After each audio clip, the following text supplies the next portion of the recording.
So the Gerät 06 was a late war German prototype rifle in 8mm Kurz. This is one of the very first guns leading on the development that would eventually become the H&K G3 rifle.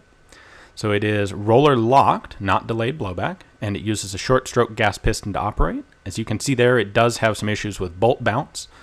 Now let's take a look from the top. You can see as the bolt comes back, it's going to open the dust cover automatically, which is a nice little touch. Ejects the case there. You'll see the bolt bounce again. That's an issue for full auto guns, but not really for semi-auto. This was a prototype rifle and didn't have a bolt locking lever like the H&K does. Right there above the top of the action, you can see the gas piston come back. These are extremely pleasant guns to shoot. The 8mm Kurz is a very soft shooting cartridge. Let's slow this down and take a look step by step. Right above the chamber, you can see the gas piston come back at the very beginning. That pushes the bolt.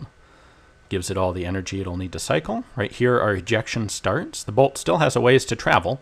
That's part of what makes it such a pleasant gun to shoot, is the long distance of travel of the bolt. Here it's going to start coming forward. As it comes forward, it will pick up the next cartridge, chamber it, and then bounce slightly. If you're interested, you can see more info on this on my video called Last Ditch Innovation. Thanks for watching.